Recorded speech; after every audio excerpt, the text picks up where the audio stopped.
Hello, everyone. I'm Shuja Nawaz, and on behalf of the director of the South Asia Center at the Atlantic Council, Irfan Nuruddin, and my colleagues at the South Asia Center and the Atlantic Council, I want to welcome you to this very special occasion, a conversation with Professor Atif Mian of Princeton University. Uh, Pakistan, as you know, always matters.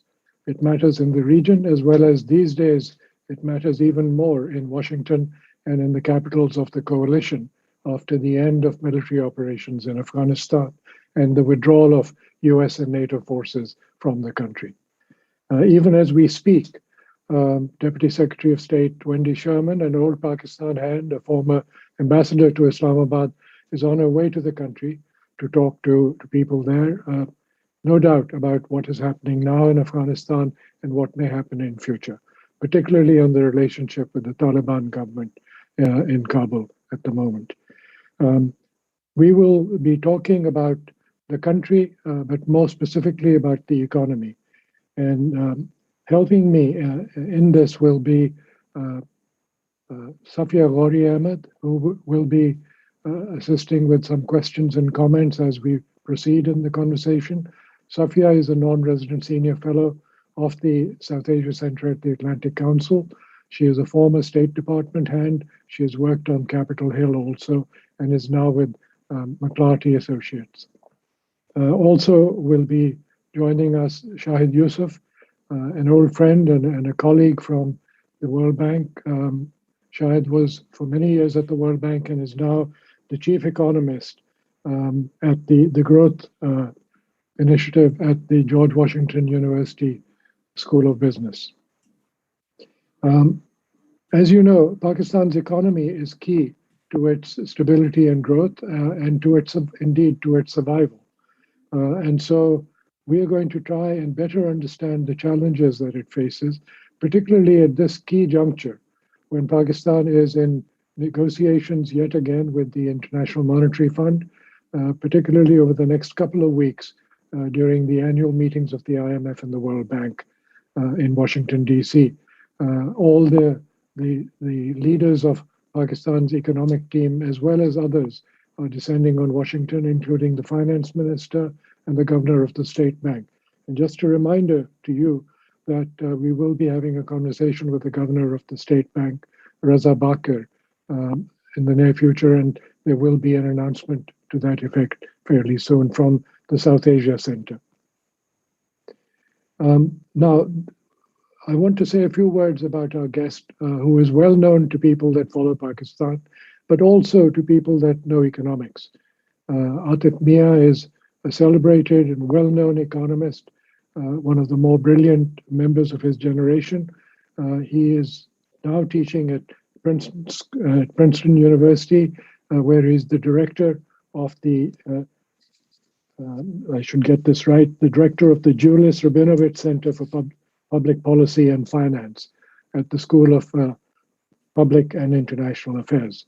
Atif has kept up his interest in Pakistan throughout his career. He was briefly associated with the Advisory Council on Economic Issues with the Prime Minister even before he became Prime Minister. And then after he became Prime Minister, he was formally made a member of the Council of Economic Advisors. But he was forced to leave after objections about the fact that he was of the Ahmadiyya sect. And there were extremist groups within the country that forced the government to part company with Atif, which was a loss for Pakistan. But he continues to work on Pakistan and to be indeed heavily invested in helping people inside Pakistan better understand their situation. And so we hope this conversation will be part of that effort. We have, apart from Shahid Yusuf and Safia Ghori-Ahmad, we've invited our audience to join us. So when we reach the conversation at that stage, I hope that you will send us your questions. My colleague Haris Samad from the South Asia Center will pass on these questions to me, and I will try and do my best to get as many of them into the short time that we have at our disposal, because we have a hard stop an hour from now. So with that, I want to welcome Atif Mian, and I would like to ask Atif if he'd like to make an opening statement, and then we'll get into the conversation. Atif. Thank you, Mr. Shuja Nawaz. Let me thank the Atlantic Council for having me. It's a pleasure to be able to talk about Pakistan on this forum. I'm going to, Shuja Saab, we have all heard of the story of the frog, right? So this frog is getting slowly boiled essentially in a pot of water, but doesn't realize that the temperature is slowly rising until it's too late, and then is unable to jump to save his life. I'm going to use that metaphor to highlight that when we talk about any economy, and certainly this is going to be the case for Pakistan's economy, it's important to understand the structural, the deep fundamental forces that may be operating slowly, just like water might be heating up slowly for the frog, but they are nonetheless extremely important. And if you don't pay heed to those deeper structural forces, the worry is that we might end up like that frog in that metaphor. So let me just start off by pointing out that I'm going to try to maintain my focus by focusing on those deep structural forces. And then hopefully in the longer conversation session, we can chat about how to deal with those, with the heat that we are facing, so to speak. So I'm going to just start off with a few slides just to bring the audience on board in terms of where Pakistan stands today. So what I'm showing you right now is Pakistan's GDP performance relative to its close cousins, that is India and Bangladesh. It's a natural comparison because all three countries were part of the same sort of union under the British rule, and then became independent at different times. What is interesting in this plot, which is GDP per capita over time, is that early on, Pakistan seemed to be actually doing better. That's why the green line, which is Pakistan, it was rising faster than the red line for about the first few decades of its existence. But then it starts to stagnate for a while. But the most troubling picture is the last 30 years or so, where you can see that Pakistan has fallen behind quite considerably relative to the rest of its peers. And in fact, if you want to see how big this comparison is, relative to 1980, India and Bangladesh collectively are 5 times richer, while Pakistan is only 2 times as rich. So those are considerable differences. If we want to highlight exactly what's that deeper force, this is the graph that I feel illustrates what that core sort of deep problem with the is showing us exports per capita, again, with the same comparison countries. And here the important thing is to see the big divergence in exports, once again, starting from around the same period, about 30 plus years ago, as I mentioned earlier. And this gap is really large now. India and Bangladesh collectively 15 times per capita exports relative to 1980. Pakistan's have only grown 3 times.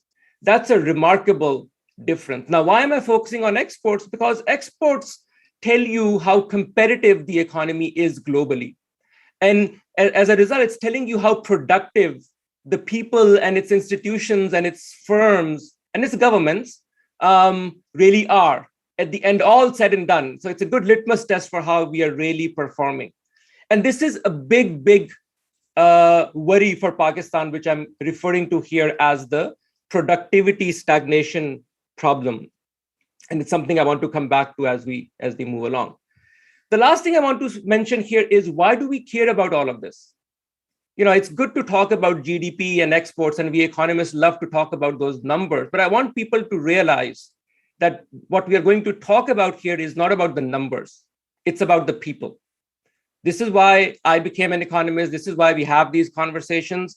And I want to give you a sense of the cumulative result of failing on the economic dimension. I hope by now it's very clear, right? Pakistan has been failing relatively, at least over the last 30 years. What are the implications of that for the people? And to illustrate that, I'm showing you the mortality rate for children under 5 years of age for Pakistan in green and the other 2 countries in red. because of improvements in health and so on, it's been declining the world over. But because Pakistan is not growing as fast as it should, it's not dropping as quickly in Pakistan. So let's look at the dot is where we are today. What does that dot mean in terms of the numbers of children that are dying every year? This is the number. 400,000 children under the age of 5 die in Pakistan every year. 400,000 plus 400,000 plus 400,000. That's an incredible human toll. The same number for India and Bangladesh, if they had the same population as Pakistan, would be 200,000, which is to say another way of understanding just relative to India and Bangladesh. If Pakistan had maintained pace with those countries, I'm not talking about China, for which this number is down to almost zero. If we had just kept pace with Bangladesh and India over this time period, about 200,000 fewer children would die every year. So again, I want to just bring this point home, hopefully, that when we talk about economic growth and the problems associated with it, when we don't grow, it has real implications for children, for their parents, and obviously for all of us. And we really need to pay close attention to this issue. Let me close, Shuja Saab, and this is where we end in. We go into a conversation with you. Will the next 30 years be any different? For those of you who like poetry and especially Ghalib, this is the question for us. Where will this horse stop? Does it even have a direction or not? And I think it's a very serious question. If you ask me right now, I have not seen, let me summarize, and I want to then dig deeper into it. I'm not seeing a shift in trajectory. I'm not seeing a movement that really addresses those structural problems. And we really need to dive deeper into this, Shuja Saab, in terms of what those structural problems are. But again, let me give you my punchline, which is I'm not seeing it. And let's talk about what it will take to make that shift. And again, the reason we want to make that shift is for the right reasons, which is people suffer when we don't make the right decisions. I think it's very important to understand the implications of bad and poor decision making that unfortunately has gone on for a long time now in Pakistan. So let me close. I'll just throw these questions out there and happy to discuss them in the next session. Why did the economy fail? What exactly are those structural factors? And what will it take to change course? So, I'm really, again, glad that we can do this. And thank you again, Shuja Saab, for inviting me. Thank you very much, Atif, for these very provocative 2 questions. Let me pose a third one, which is, why did the Pakistan polity fail? Because that is related to the economy, no doubt. And let me quote to you something that a person much smarter than myself wrote some time ago. You might recognize these words. If an airplane took off a dozen times, only to come crashing down each time, the only logical conclusion would be that the aircraft requires a fundamental redesign. Pakistan's economy, like the airplane, has crashed 13 times in the last 60 years, each time requiring an International Monetary Fund bailout. You might recognize these words. So, what is it that needs to be changed? You talked about structural change. Is it just the economy or is it society? And I'd like you to address the issue of elite capture, which is both civil and military in Pakistan, which is also an affliction of many other developing countries. Where does Pakistan stand on that score? Absolutely. And the question of elite capture is also a very important one. But let me take a step back just to continue with that metaphor of the airplane that you kindly mentioned. Any organization, certainly the human body, but any organization as well, will only function as good as its nervous system, right? Because that's where decisions get made. That's where decision-making gets made. And I would say Pakistan has 2 problems on that front. You mentioned elite capture, and I'll come back to that. And that's exactly right. And there are many different ways of discussing it and talking about this. But there's also a second issue, which is that decision-making process is fundamentally broken. that nervous system does not have the kind of neural connections that it needs to have to function properly. And there I'm really talking about core competence of the institutions that are making those decisions and of the resources behind it, the infrastructure behind making those decisions. And so it's this deadly combination of really incompetence and elite capture that leads you in a direction that ends up like those graphs that I showed you. Okay, so let's dive into this a little bit deeper. I'll give you some example. Take energy, for example, right? We've always known that energy is a big problem for Pakistan. I remember when I was growing up, we're running out of power, we only have Tarbila Mangla, we need more. It's always been clear. Think about what we have done to manage that problem. And you'll see the combination of both incompetence and elite capture. The way we have dealt with that by and large was to say, okay, let's build power plants that A, depend on fossil fuel, which is imported. So you have to pay dollars for that. And B, to make matters worse, they are these IPPs, independent power, and then so that's where the elite capture comes in if you look at who actually sort of got those deals done. But then the other thing in terms of the design of this was that we will guarantee in dollar an incredible, with sovereign guarantees, an incredibly high rate of return. Now, let me bring the incompetence part in this decision-making process. What's the incompetence here? The incompetence here is the following. If you look at Pakistan's macro situation, and I've already talked about the poor export performance. If you put, and energy is something that the country has to give, there's no way around it. You have to light the light bulb, you have to run the fan, and so on and so forth. When you put in an energy design system of the sort that I just described, the only way to make it sustainable is if you use the electricity to generate export revenue that you can then use to pay for the electricity that you're essentially importing. Because you're importing the fuel and you're paying back profits in dollars to essentially people who are living outside of Pakistan. This, in the lack, in a country where you lack productive capacity, this is a recipe for disaster, because the math doesn't work. You will not be able to pay back in dollar amount. So what will happen? What will happen is this will put negative pressure on your balance of payment. Your exchange rate will continue to devalue. There's no way you can fight that force. And because you have to price things domestically, people will not be able to afford it either. So you will constantly be running these deficits, which will end up, you can call, what is now known as circular debt. But it's not circular debt. It's a fundamental, bad design of a policy, of decision that got made at the highest level under successive regimes. They could be military, they could be civilian, and so on. So I'm just highlighting, and I could go on and on, Shuja Saab, if you want to just give examples of this. This is this combination of incompetence that fails to recognize what the country needs to do in terms of, putting the proper systems in place.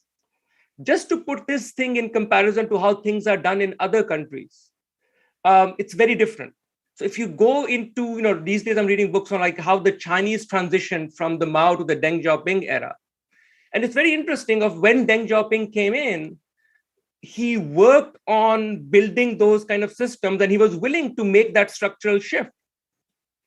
Ideologically, in terms of, the way the economy was working, it was hard, right? You've all been told this mantra for many decades, which failed miserably under the Mao regime, as you very well know. But Deng Xiaoping had the courage to move to a different, but when he did that, you look at the people he appointed, they were competent people who knew what they were doing. They were talking to everyone in the West, but they could make their own decisions of what's good for the country. And so it's a balance of, keeping elite capture in check while knowing what you want to do. We are failing on both fronts right now. That would be sort of my take on this particular issue. I'm so glad that we have Shahid Yusuf with us, and when he enters the conversation, I hope he will address this issue that you raise of China, because Shahid has studied China extensively, starting from his PhD dissertation at Harvard. So I hope that he will talk about it, and also talk about the earlier slide that you showed of the differences in GDP growth between Pakistan and India and Bangladesh, because China figures in that too. There was a study that Shahid did for the World Bank, which was a kind of a review of all the World Bank development reports, which indicated that Pakistan came second after China in terms of growth in the first 40 years. And then after that, India took over. So I'm sure that we'll hear more about that from him. So the question really is, what can be done about this? And I know that you have some answers. I'd like to hear your answers, particularly on the question of generating revenue, because we had a session recently at the Atlantic Council on Pakistan's budget, and the consensus of all the analysts that we brought together was that this was a so-called growth-oriented budget. It was a break with the austerity budget of the past governments, etc. But it would get in trouble with the IMF, which it did, and that trouble still persists, it seems. The question is, what can Pakistan do to move to a sustainable long-term growth path rather than this idea of buying itself a win in the next election, which is unfortunately what all governments try and do. Super important question, but there are many branches of your question, and so let me try to sift them as quickly as I can. The question of revenue is a very important one, but for a country like Pakistan, we need to look at it differently in the following sense. The core question should always remain, how do we boost our domestic productive capacity? Because if you put revenue as front and center, sometimes you don't understand that you can be, penny-wise foolish, so to speak. So what do I mean by that? Let me start on the spending side. There are two ways, and that's very important for a country like Pakistan. There are two types of spending. One is just current expenditure. You're paying salaries and so on and so forth. That's where you want to bring discipline in, and you want to make sure that you're not extravagantly spending and so on. The other aspect of spending, and this is, by the way, where the IMF program also becomes very important in the sense that it becomes a serious constraint. I think the IMF has made mistakes in the past, and certainly in the case of Pakistan, that imposes harsh austerity on the second dimension of spending. So what is that? The second dimension of spending is spending that is capital spending, that is supposed to lead to the expansion of productive capacity in the country. And for a country like Pakistan, you cannot expect the private sector to provide that kind of spending because, again, infrastructure, so on, for all the reasons we know of, the government has to be an active player in that. Now, by the way, this is exactly where the competence piece becomes very important. I understand the government can do a miserable job in that, and in which case it's no point. But the fact of the matter is that you cannot grow without understanding the importance of this key element of spending. And again, we can go to China during the 90s and 2000s in terms of the importance they laid and how they went about doing that. The point I want to make here on spending is that if you can do the capital spending correctly, and this is the other branch, we can really go down that road. What does that mean? But let's for a moment, assume that we are able to build the right teams to make the right decisions on that question. For that kind of spending, you don't have to worry too much about the revenue problem. And the reason for that is that you can always, it's just like in technical jargon, you'll say, if it's a positive NPV project, you can always finance it. So you can always finance that kind of spending through various forms of borrowing. And I'm not talking about foreign borrowing, just domestic borrowing would be sufficient. So it's a little bit more, now you start getting into the weeds of it, which this is not the right forum to do. But my first point again is that spending for expanding productive capacity, a country actually always has resources to do that if they can build the right decision infrastructure to monitor and follow through with the decisions. Now, on the revenue side, it's a very simple kind of the two pieces of it. One is the design of the revenue policy. So let me say two words on that. On the design of revenue, which is sort of the tax policy, right? Pakistan has a terrible design. Once again, why? Because if you look at the share of indirect taxation, obviously the pot of taxation revenue is small. We understand that. But even when you look at within that pot of money, You look at the question of how much of that you're raising through indirect taxes, it's a very high percentage. And that's terrible. Why? Because indirect taxes, think of taxes through, your cell phone, and then so on and so forth. Indirect taxes are extremely regressive in nature. It's the middle class that bears a larger share of that responsibility.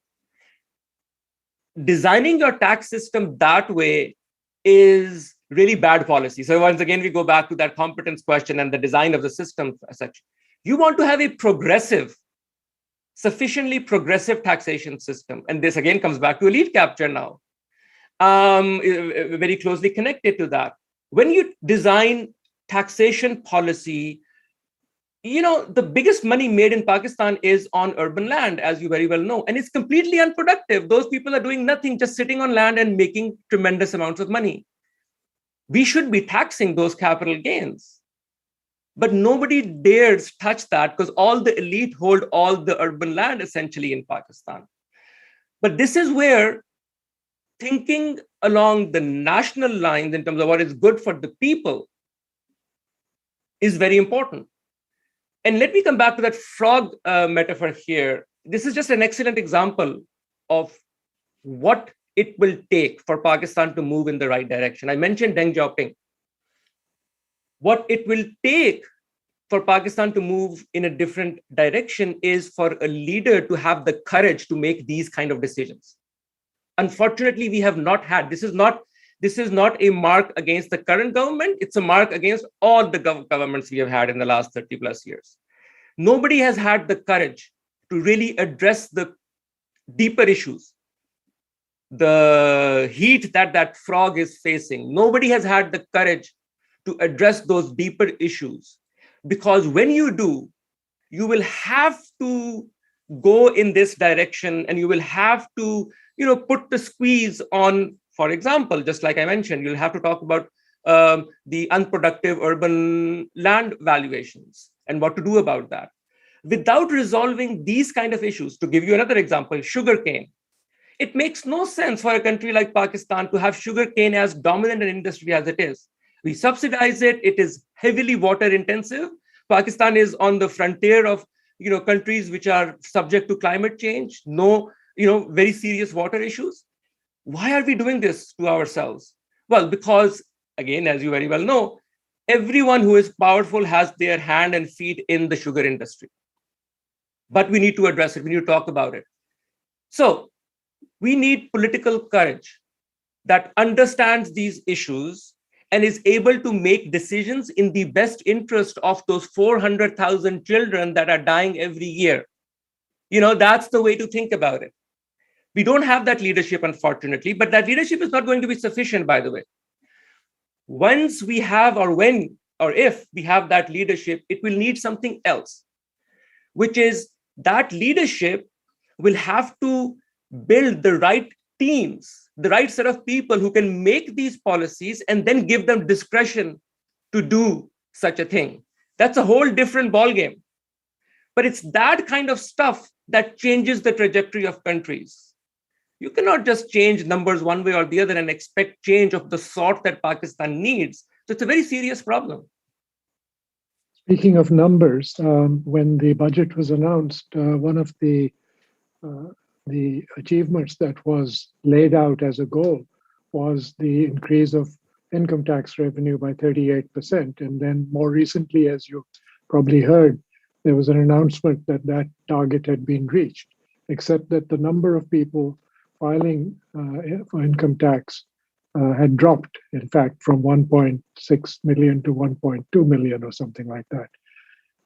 The other heroic assumption that was made was that global energy prices would fall, and this would give Pakistan breathing room and a windfall, as it were. As you recall, a few years ago, this happened too, and something like a $7 billion a year windfall accrued to Pakistan for a number of years.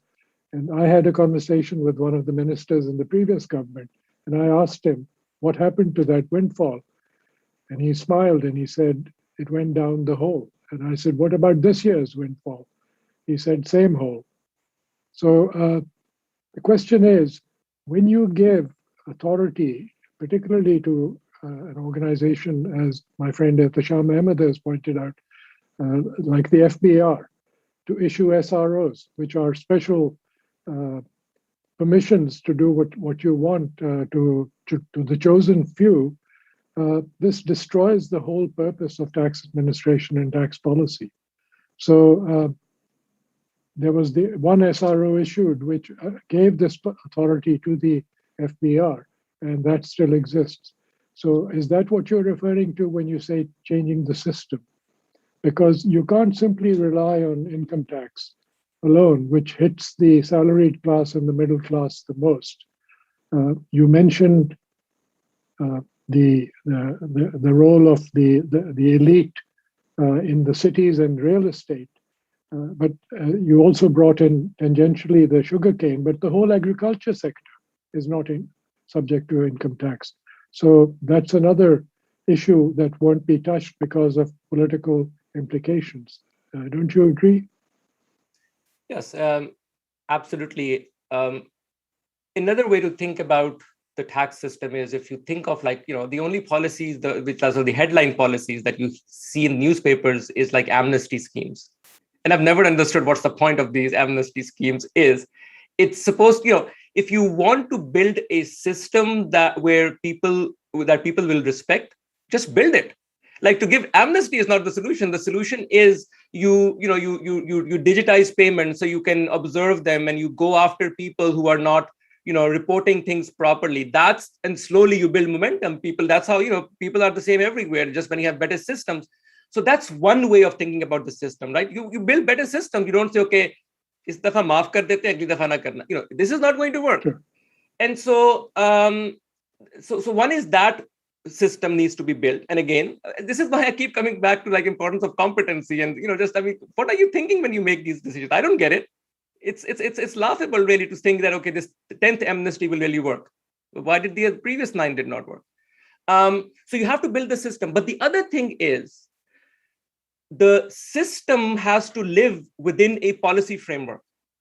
And so you have to build that policy framework as well. And this is where I was mentioning the indirect taxes, for example, or the lack of taxation on capital gains, on other sources of income, like from agriculture and so on. So you have to make a more comprehensive tax policy that says, look, it has to be progressive in nature. Why? There are economic imperatives for that. Taxation can be distortionary. If you take too much away from me, that's distortionary. What we are doing is completely the opposite. We don't tax people who tend to have no productive ability per se. Again, land is the perfect example of that. I just buy it, hoard it, sit on it. Again, I become twice as rich. A person who's actually manufacturing something, who's trying to innovate, that person gets taxed right and left through regulation, through this and that. What do you think will happen in that kind of a system? That's what I mean. Just take a step back and understand the way we have put the system in. What else do you expect? And so that requires a rethinking of the system. But when you do that, it requires this human thing we call courage that you have pointed out to already. Thank you. Well, tax GDP ratio is also an issue that we need to talk about. But before I get into so many other questions that I have, I'd really like to bring in Safia Ghori-Ahmad and Shahid Yusuf. So Safia, if I could invite you to make your first comment and question. Thank you so much. Thank you, Dr. Mian. Thank you, Shuja, for inviting me to this really important conversation. Sort of have a two-part question for you, Dr. Mian. But part of what I do at McClarty Associates is supporting U.S. companies who are looking to invest in South Asia. And what I hear about all day long are the barriers to investment in Pakistan. I think you probably could guess all of them within a few minutes.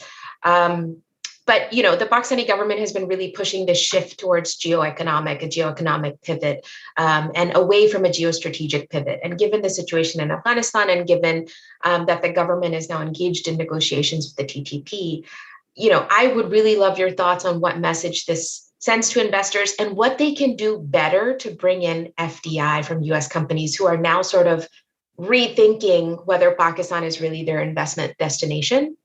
So that's sort of the first part of the question, because this has obviously been a struggle for years, but something that there's been a bit of a pause over the last month or so of ongoing efforts. So would love your thoughts on that. The second is, Pandora Papers have been all the buzz right now and have really exposed several members of Prime Minister Khan's cabinet and, moving wealth to offshore companies, and in some cases, tax evasion is not a good look.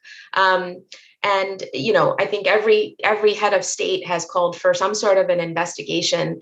But given that this was Imran Khan's whole platform, anti-corruption, I would love your thoughts on what this means for him and what this means for sort of his efforts with sort of enforcing sort of his tax base and expanding the tax base. So would love your thoughts, more of sort of a geopolitical question, but would love your thoughts on those two issues. Thank you, first of all. Let me take your second question first, because I want to skip it. And the reason, but let me say why I want to skip it. I want to stay close to what my expertise is and what I feel comfortable talking from that point of view. So I'm really not interested in politics, even though I get thrown into politics here and there, but trust me, I have no interest in politics. It's a legal question. Obviously, it's wrong. Whoever is doing it, how much they are doing it, it's a legal issue. The government should follow it. It's it should. I mean, it's kind of obvious. There's nothing deep economics on it, except for the obvious one, which is that when this happens at a scale at which this is happening, we all lose because the revenues are less. This money is not used productively, and all of that. So it's a terrible thing that is happening. It's good that we are showing more light on this issue. And I hope those who are in power, who are supposed to be acting on it, but again, partly it's going to come back to this question of courage. Are you going to have different laws for different people or one law for everyone, right? So I think we can all agree on those principles. But again, I'm not into making political statements. I'll avoid that. Let me come back to your first question, which is a very important one. And there is some deep economics behind that question. So I want to just say a few things about that. It's a question of foreign investment.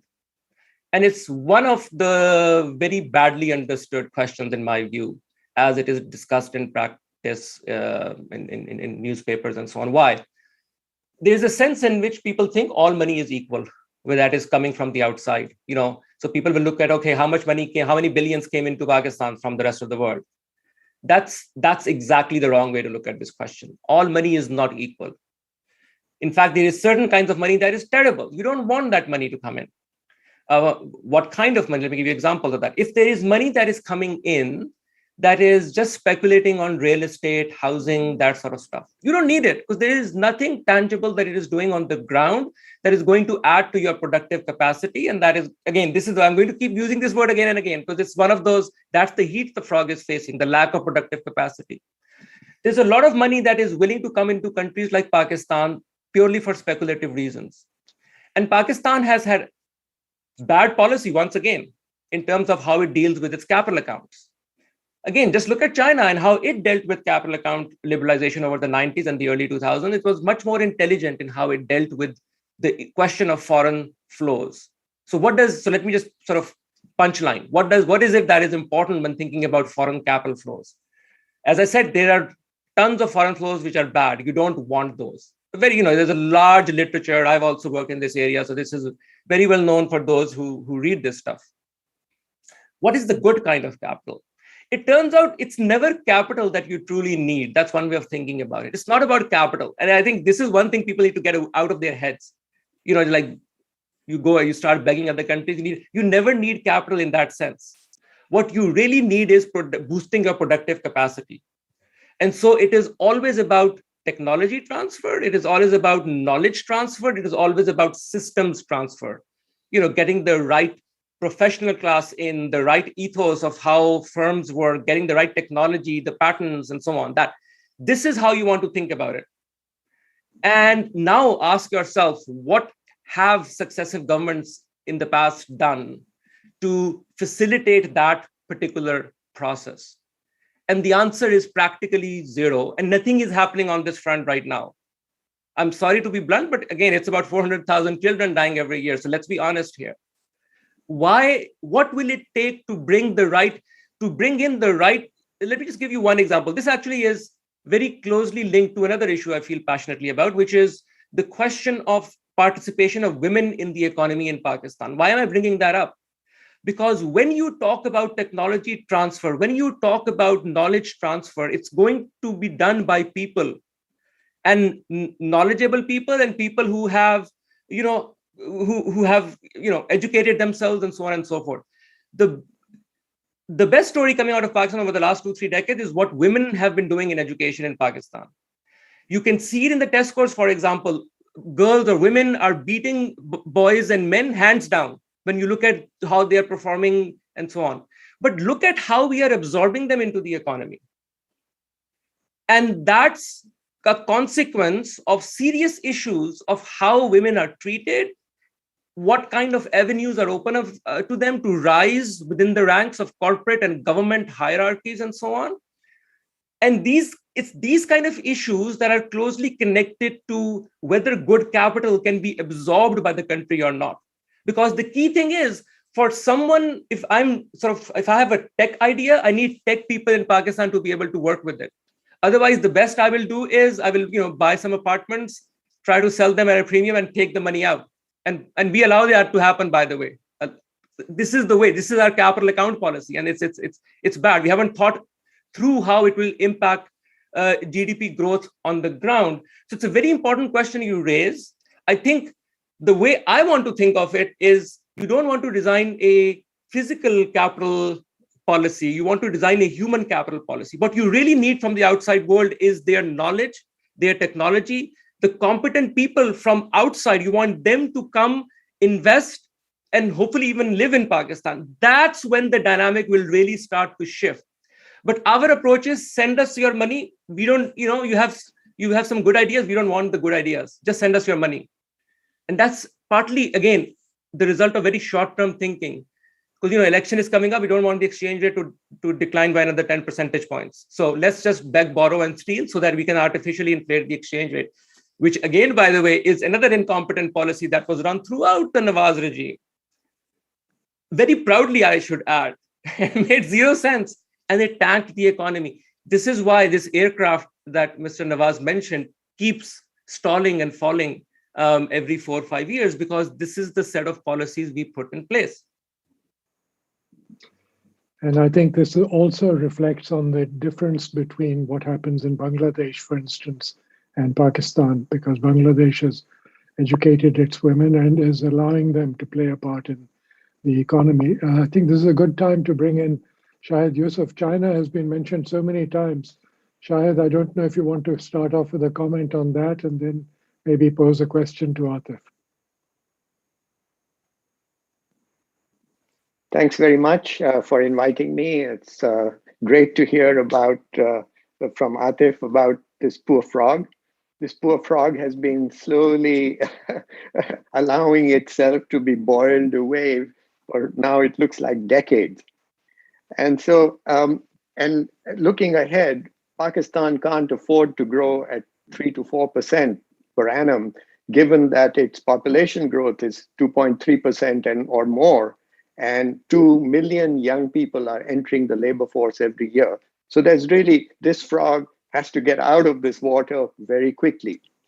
And so how did the Chinas of the world get out of this situation? And I would include in the China case, not just that country, but also 4 or 5 other countries in East Asia, and maybe you can throw in Rwanda and Ethiopia in happier times.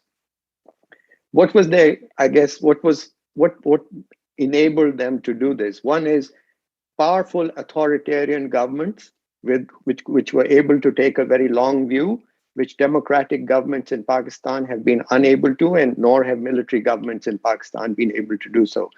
And all of these countries, including Korea, Taiwan, all these other places, managed to build up tremendous state capability to actually plan, coordinate, and implement.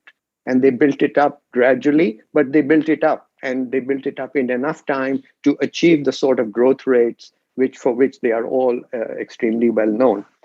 And so let me pose the question here, which is that if you look at all of these countries, there are certain attributes which they have, which enable them to achieve this performance. And Pakistan lags severely in all these counts. And the question would be, for instance, if you look at gross domestic investment in a China or a Korea, we're talking about 40% or more. In Pakistan, we're talking 14%. If you look at total factor productivity growth, we are talking 2 and 3% per annum. In Pakistan, we are talking now about 0.6.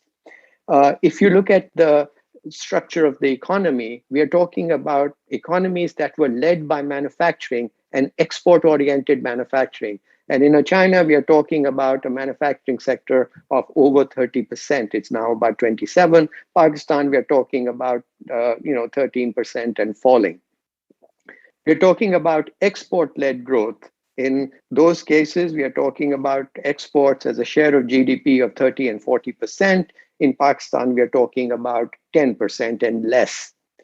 You mentioned foreign direct investment. China and Taiwan, Singapore, all have depended heavily on foreign direct investment in the sort of nuts and bolts which are so important, in the building up of manufacturing capability, which is so important, in the transfer of technology, which is so important. Pakistan is, FDI is virtually non-existent. And as you pointed out, quite a lot of it is phantom FDI. It doesn't do anything for the economy whatsoever. Then there's this whole question of capability of human capital. Our human capital is abysmal. I'm sure if we were to participate in international tests, we would come at the very bottom like Indonesia and others. Irrespective of what is happening to women's participation, our quality is very low. Then there's this whole issue of, are we doing enough to acquire knowledge through research and development? Look at China. China is now investing 2.5%. Korea is investing 4% of GDP in R&D. We are investing 0.24%. So all of these factors combined mean that Pakistan is in a very bad situation and facing great uncertainty because of the COVID pandemic, because of what's happening in Afghanistan, because of headwinds from climate change, and because the world economy is going to probably grow more slowly and trade will grow more slowly. So how does one turn this around? We are so far down in all of these that it would, I want to hear from you, what could any government do, irrespective of how enlightened, authoritarian it might be? What could it do to lift us up from this very, very low threshold we are in almost all of the factors that contribute to rapid growth? Well, we don't have another R. Yes, but look, a number of the things, Shahid Saab, that you mentioned, investment, TFP growth, human capital, research, absolutely on the mark, right? The way I would approach addressing all of those challenges is that I would almost think of everything in that list as symptoms of what we are not doing. So what is it that we are not doing that we need to do? What we need to do is we need to build stuff domestically. Now, what do I mean by that, build stuff domestically? Let's take, you have to start with examples to get this thing going. You take productivity, research, investment all together. And let me give you an example of how one might go about boosting it. Take agriculture. Why agriculture? Because it's a sector that obviously Pakistan is well versed in. It's something that we have extensive share of the economy is agriculture. And you look at the issue of, investment in agriculture. It's really bad, right? Again, you put some of those numbers, it will look as bad in agriculture. Now, what is it that we could do in agriculture?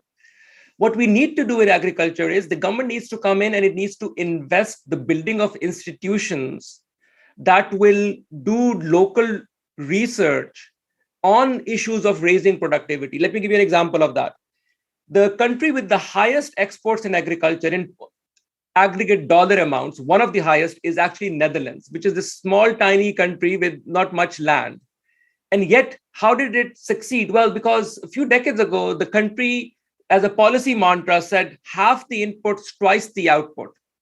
And then they established a university where the competent people were put in place. Again, I come back to that. And they were given discretion and resources. Help us build this out. There is no way out of that. You have to put competent people on top to build these institutions and give them discretion and resources. That's how it works. Let me give you an example of currently what is going on in China. They want to turn Inner Mongolia into an agricultural hub for the country. So how do they do it? They go to Netherlands, they hire the best people. It's good if they are Chinese. And they give them resources and they say, do this for us. If you go down the list of Chinese, how they built manufacturing and so on, that's how they did it. And they were very strategic on FDI, as you mentioned. When they find an area where they don't have local capacity, they will reach out to the right people outside and say, you know what, take equity, you will share the gains, but this way we will build out our domestic economy. So you need to have a planned thinking of building resources. Now, unfortunately, in Pakistan, it never, the reason this thing never gets started, because again, I certainly don't want to name names here, but if you look at the kind of people that have been put in charge of very important institutions in the past, I'm going way back in the 10 years ago and so on. Take higher education, for example. I mean, something I know quite a bit about. We know who's a competent scientist and who's not. It's not rocket science. If you're in the area, you know. In Pakistan, they don't appoint such people in positions of power. And so it's again goes back this question of appointing competent people and giving them discretion and resources. So you build something domestically. That's really the key. If you look at Japan obviously was an imperial power even before, so it's not maybe a good example. But if you look at Korea, how they build themselves. If you look at Taiwan, how they build themselves up, because that's a small country, and certainly China more recently. And it's at some level, it's a simple recipe. The focus has to be, we have to build it ourselves and we have to build it inside our country. That has to be the mantra. And we have to invest in our people and we have to set the incentives right. So this goes back to the reason nobody invests in Pakistan is if I can buy land and make more money, why should I invest in property, plant, and equipment, which is the actual number that shows up in that 14 or 16% ratio that you talked about for Pakistan? People are not doing that because buying land and holding on to it is just excellent business. It's not taxed, it's tax-free, you don't have to do anything, it's risk-free. You have to change the incentive. So you have to say, if you have money and all you do is buy real estate, we are going to come tax you. We are not going to allow that. But if you do the good kind of investment, we will give you incentives. That's where you can make that stuff tax-free if you want. So we have to think about this question holistically. I always say to my students when we discuss economics, I say, an economy is an ecosystem. You can't look at one aspect of the economy in isolation because everything is connected to everything else. My supply might be Shuja Saab's demand and vice versa. So you have to understand how these pieces connect together. Again, I just gave the example of the energy sector and how they completely misunderstood how these pieces actually fit together. And if they don't fit together, the whole thing will come collapsing down. And so you have to go back, think about this issue holistically, and you'll have to build domestic institutions, research institutions. You'll have to support the universities, link them to the corporate sector. So that facilitates it. And you'll have to encourage the young, smart people to stay in the country. Right now they leave. So if I would, I will care less about the current account. I will care more about the human current account. We should really do that statistically, like, how much of the human capital is leaving versus staying or coming back. And that is the real important challenge. And those in power need to think about, why do the productive people not want to live in this country? On average, of course, exceptions are always there. Those are the serious questions. When they seriously want to address these questions, movement will start to happen. But right now, it's again the same old story of just kicking the can down the road. Let's get some money from here and there to plug in various holes and then keep it going. Just the last thing, since Shuja mentioned this, the oil example. A very important aspect of sound macro policy is risk management. You understand your exposures to world markets, and oil being a dominant one, and you plan for that upfront. It's not that when oil price rises, you say, oh my God, we're going to get killed. It should not come as a surprise to you. That's how you design your macroprudential policy. That's how you decide whether you borrow in dollars or whether you borrow in your local currency, issues of that sort. And again, we don't have a holistic policy around this key question of macro risk management, which is why we are always subject to these massive swings in international markets. They're always going to happen. It's your job. Just the final example, since we've been talking about China, how did China deal with this risk management problem? When they allowed FDI to come in, they were first very selective, but at the same time, they said, we will build cushions so we don't get killed by those external shocks. So they started building reserves. So on net, actually, China did not borrow a single dime from the rest of the world. In fact, it continued to lend to the rest of the world while it had that incredible growth performance. This, if anything, should be sufficient to tell you my earlier point. It's not physical capital that you lack. China did not borrow a dime on net from the rest of the world to achieve what it achieved. So you have to think again of the economic system intelligently and understand what the economy truly represents and focus on productivity of your domestic economy, of your people, invest in them, make them productive, and then help them rise within the country. And those are the things that will eventually change the trajectory, in my view. Atif, thank you. We have had some very interesting comments and questions from the audience. Unfortunately, we're running out of time. Let me just summarize some of the themes that people have raised. They've talked about the kleptocracy. They've talked about elite capture again, and the maintenance of the status quo to help those people who live in a different Pakistan from the ordinary people in Pakistan.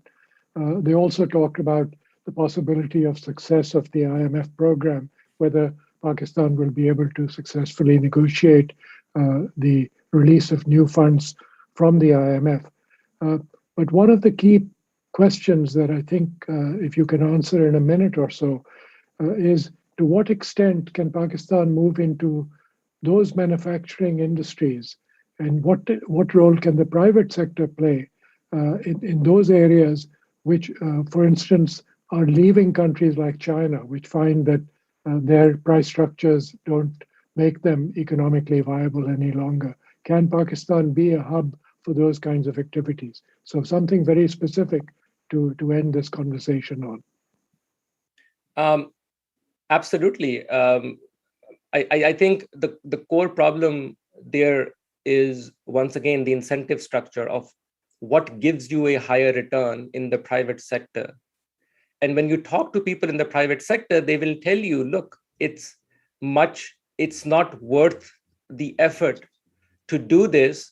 Why? Because to invest in the long run requires that you have credibility of the system for the long run, that, I invest today and it's going to pay off 3 years, 4 years, 5 years down the road. And that credibility requires that stability of the system, and the design of the system is very important. So this goes back to, it's not a specific answer, I know, but this is one reason why I keep saying you have to change course by showing courage so people have faith that this is a new country. We know people were not coming to Pakistan 5 years ago. Why would they come today? Ask yourself that question. What has materially changed to change people's attitudes, that they now come in and they say, you know what, I want, and when I say come in, I don't mean outside. Private sector within Pakistan saying, you know what, now it's time for me to expand my manufacturing capacity. Let me stop buying plots in DHA. Thank you. There is a famous saying about the glass being half full or half empty. And my late friend, Ambassador Hilary Sinnott, who used to be High Commissioner to Pakistan, once reminded us at a conference on the future of Pakistan well over a decade ago that it's sometimes a question of how big is the glass. And I think in Pakistan, the glass is becoming bigger as we speak. So I think that is part of the problem that is facing Pakistan. I'm very grateful to you, Atif, for having joined us for this very rich discussion, and the time was just too short. I'm also very grateful to Safia Ghori-Ahmad and to Shahid Yusuf for having helped us understand some of the issues and some of the challenges that we're facing. And I'm very grateful to the audience for being such an active participant. I'm so sorry that we couldn't get to all your individual questions, but as some of you probably understood from Professor Atif Mian's comments, that he's covered many of those issues in his remarks. So on behalf of the Atlantic Council, I want to thank all of you, and we'll see you next time. Thank you.